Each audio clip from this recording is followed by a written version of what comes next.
Il est passé en faisant du bien.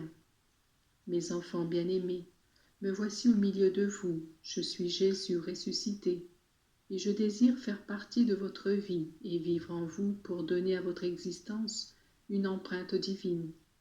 Tout acte accompli avec moi et par amour pour moi revêt une valeur infinie. Voilà comment vous devez donner sa grandeur à votre existence. Si vous vous imaginez que les réalités matérielles peuvent rendre votre vie méritoire, je vous réponds que vous faites erreur. Mais si vous voulez valoriser ces réalités humaines pour les rendre dignes de récompense, il vous faut nécessairement rester unis avec moi, par l'affection, en intention, en volonté et en acte. Je souhaiterais que certaines phrases de l'Évangile qui ont trait à ma personne deviennent votre programme d'action. Jésus passait en faisant le bien. Voilà l'une de ces phrases dont je désire qu'elles deviennent vôtres. Faire du bien, cela doit être votre objectif. Faire le bien sous-entend que vos actes portent à la fois des fruits et des avantages spirituels pour vous-même, et des bienfaits de toutes sortes à ceux à qui votre action s'adresse. Est-ce difficile de faire le bien à cette époque de l'histoire du monde? Non, bien au contraire. Les indigents sont nombreux, si bien que le cœur, l'intelligence et la volonté des personnes qui vivent selon la loi de l'amour résumée dans les commandements se sentent aisément attirés par le bien et le besoin de l'accomplir.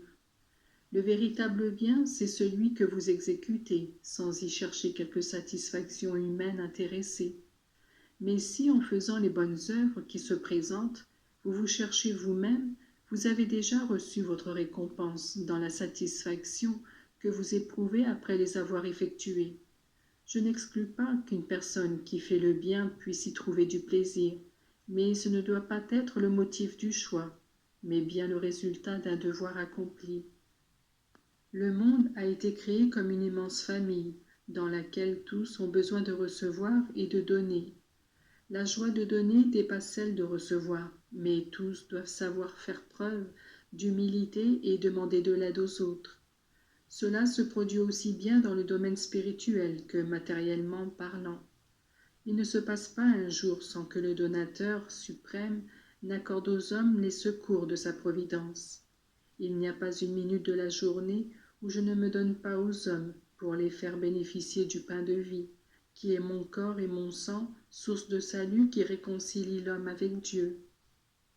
Il n'est pas un instant de la vie de l'Église et du monde où l'Esprit du Seigneur ne partage pas aux âmes ses dons de grâce, de sainteté et d'amour. Les hommes sanctifieront leur existence en imitant Dieu le Père. Eux-mêmes deviendront pour les autres providence, en pratiquant la charité. Ils m'imiteront moi, en devenant des témoins de la foi que je leur ai donnée et en faisant estimer et connaître les précieux trésors que la foi apporte. Ils deviendront des sources d'eau vive et jaillissante, qui communiquent la grâce aux autres s'ils font vivre l'Esprit Saint en eux. De cette manière, il leur sera facile de mettre mon programme en pratique, et l'on pourra dire de chacun d'eux, il est passé faisant du bien. Mais je veux vous rappeler aussi un geste qui m'était coutumier et que l'Évangile mentionne souvent. Je rendais grâce au Père en levant les yeux vers le ciel. Mes enfants, votre vie aussi devrait être une action de grâce constante. Tout est don dans votre vie, mais rare est la reconnaissance qui incite les hommes à remercier. On retrouve ici le fait de la guérison des 10 lépreux, dont un seul revient dire merci. Tout est grâce, tout est don, mais comment les hommes pourront-ils rendre grâce? Mes enfants, je suis moi-même le moyen de remercier. Votre petitesse, votre misère sont remplacées par ma richesse, à laquelle elle s'intègre. C'est le Fils du roi qui se présente à lui, et son action de grâce est infinie. Elle lui est agréable, et elle entraîne sans cesse d'autres dons.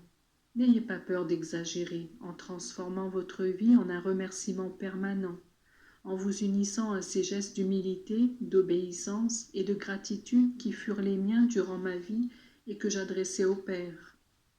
La messe, à laquelle vous participez souvent, répond pleinement à mes désirs, qui devraient être aussi les vôtres.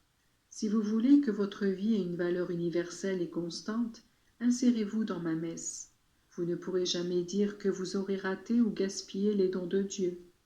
Si le monde pense immortaliser ces hommes de science qui ont fait bénéficier à l'humanité de quelques découvertes, vous serez, vous, immortalisés dans mon cœur, car en vous unissant à moi, vous pourrez surmonter et vaincre les étapes du temps. Être éternel est le propre de Dieu. Le propre des saints est d'avoir une éternité de gloire. Mais avoir un nom béni parmi les hommes, qui se transmet de génération en génération, revient à ceux qui auront cherché au nom du Seigneur à faire de leur vie un instrument de bien, partout et en tout temps. Mes enfants, je suis toujours auprès de vous. Votre patrie elle-même est très chère à mon cœur. Je désire vous aider et vous offrir un moyen de vaincre ces tentations diaboliques, qui, en faisant croire que la libération de la femme est en jeu, la conduisent à l'homicide et à un comportement contre nature envers la créature qu'elle porte en son sein. Ce mois-ci ainsi que pendant celui qui vient, les enfants de la première communion vont me faire leur don d'amour. Je vous en prie, faites que par une préparation responsable, les paroissiens consacrent ces enfants à mon cœur et à celui de ma mère. Je vous promets que leurs prières et leur innocence auront une puissance et une force capables de ramener à la foi beaucoup de personnes qui sont dans l'erreur. Il me tient à cœur de vous faire savoir combien ces rencontres me sont agréables et à quel point je désire que des religieuses et des élèves y participent. Ce n'est pas du temps perdu. Il ne s'agit pas de réalité humaine, mais divine. Il convient de répondre avec hâte et sans peur à la voix de Dieu. La crainte de Dieu qui passe doit faire grandir dans l'amour et rendre prompte et assidue. Je vous bénis tous. Les jeunes seront aidés pour remplir leur mission et réussir leurs études. Les malades présents obtiendront réconfort et santé.